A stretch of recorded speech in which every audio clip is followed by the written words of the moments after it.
Oh, what's this? You want an anime that makes sense? Well, how about you get bitten by a dog and your scream of agony coalesces into a laser beam that splits the sky. And then the same happens to your friend as well.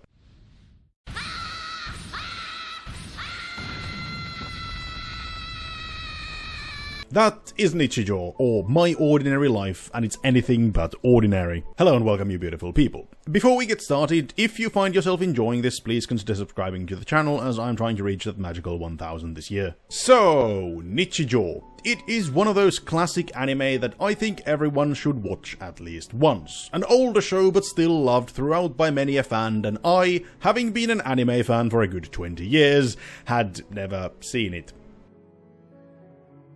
I know, I'm a terrible fan, but fret not, I have now finally watched Nichijou.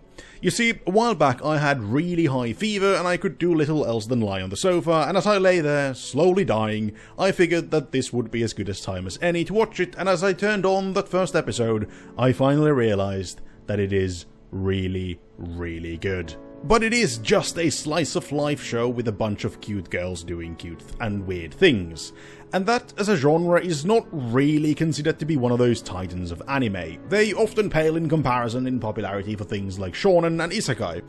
That being said, when a slice of life is done well, it can easily stand above even the titans. I mean, just look at Bocce the Rock from the fall of 2022. It was probably the most stacked season we've seen in a while. I mean, My Hero Academia, Bleach, Chainsaw Man and more hitting the screens, and yet a wholesome slice of life about an anxious, cute anime girl stood above all the rest in viewer rating. And it's kind of the same deal for Nichijou. It may not be as relatable as Bocce or quite as wholesome, but it can still be incredibly sweet. The show is split into short stories about a group of cutesy anime girls living out their daily lives in a sleepy Japanese town, doing things like going camping or visiting a friend who just transferred to their school, realizing their hair ornament is a weapon of mass destruction for a civilization living in the sky, inadvertently destroying half a shrine, or watching their principal wrestle a deity submission, and if even a part of that made absolutely no sense to you, welcome to the club. Because in Nichijou, the usual wholesome nature of slice of life is not the main point. It's the comedic potential of utter chaos, and in that it's surprisingly similar to the everyday life of high school boys. Possibly because they are both a product of the golden age of nonsensical comedy anime. It's honestly a bit weird that you just don't get shows like this anymore, since what they are is essentially a set of memes turned anime, and memes as a template never went away, while anime like this sort of did. But that aside, being a meme is also where the only real problem with Nichijou lies. You see, memes are short, funny things that are, at least to a degree, culturally tied, and since anime is, first and foremost, made for Japanese audiences, some of these gags are heavily tied to the Japanese culture, and as such, some of the meanings can get lost to us from the West. Take this for an example.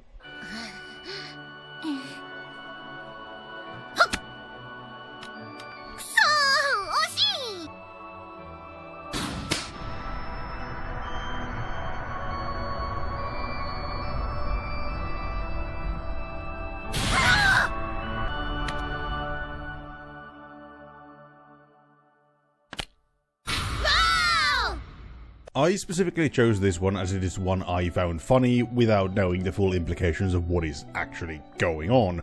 But for the sake of this video, I shall now ruin it and explain the joke, or at least the cultural ties it has. The game being played is called Mengo, and it's essentially Japanese Pogs. Throw a card, and if you get another one to flip on top of yours, you get both. Now, I realize laying it out like this that it sounds really unfunny. I mean, it is just a card game, but trust me, it is great. Not necessarily because of what happens, but due to the tension unfolding into a train wreck of a punchline as it all just falls flat. And it was in this moment that I just couldn't help but to laugh at the absurdity of it all. Was it possibly because I'd overcooked my brain in high fever? Yeah, maybe, but that doesn't change the fact that Nichijou as a whole is chock full of gut-busting humor. And this is why I hesitate to call the cultural ties of the gags in Nichijou a flaw. Sure, not everybody gets every bit of what's going on, I know I didn't, but you really don't need to. The punchlines don't rely on that even if the joke is built upon it, and I think that is what makes Nichijou so great, that and the characters in it. Since one of the general rules of thumb for a slice of life and cute girls doing cute things is that it doesn't really matter what happens, but to whom it all happens to, and while Nichijou doesn't really go all the way into this, as the comedy is a huge part of it, the characters are what makes the comedy work, and a lot of the bits are built upon their relationships with one another.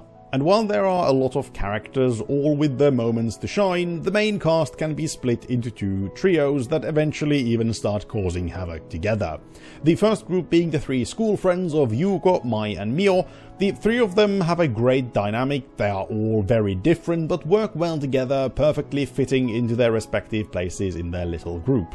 Take Yuuko for example. She is like the bocce of the group, not literally, but her purpose is the same. She is relatable, not by anxiety, but by failing at anything and everything, and just generally making a fool of herself in public. You know those situations we all manage to get ourselves into where the feeling of shame is overwhelming, and you quietly hope nobody noticed. Oh, and did I mention that she's also lazy with her schoolwork and a total idiot. Oh fuck me, I feel I just described myself. Well, I guess that is the point of Yuuko, isn't it? You see yourself in her in a way that is both relatable and absurd, since it's all turned up to 11.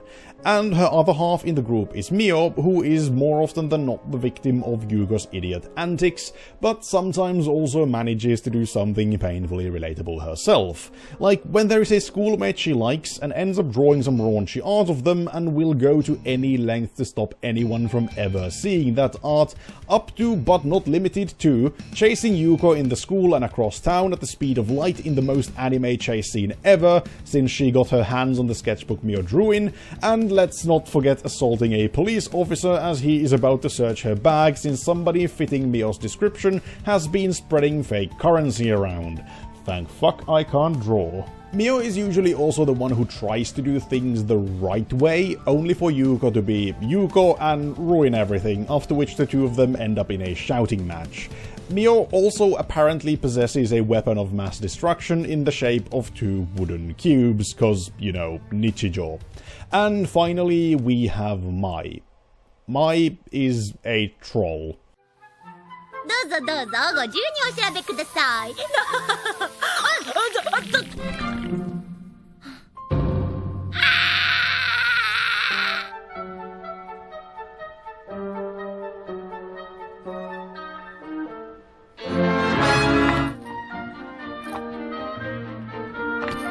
あ、最初はグー。God is dead. 神は死んだ。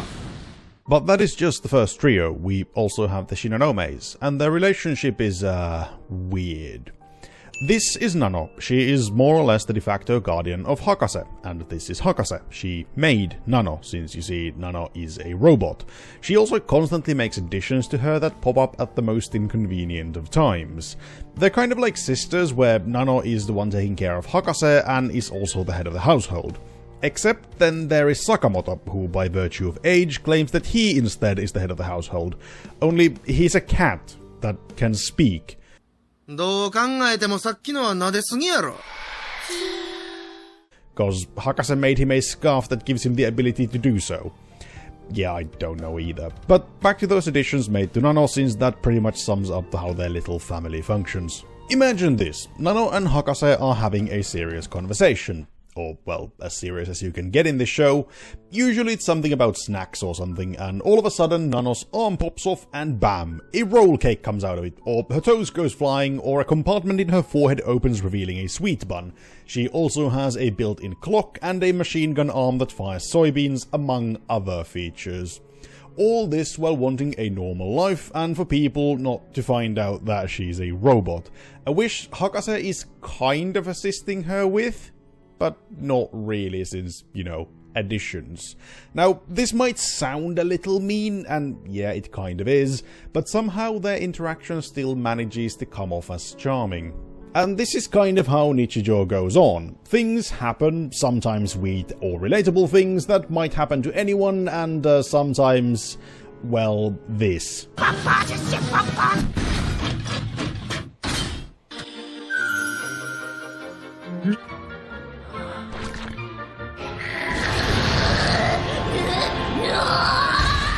There is an overarching story behind it all, but that exists more as just a way for the different characters to have a reason to interact with one another, since in a slice of life this wild, you don't really need a story per se.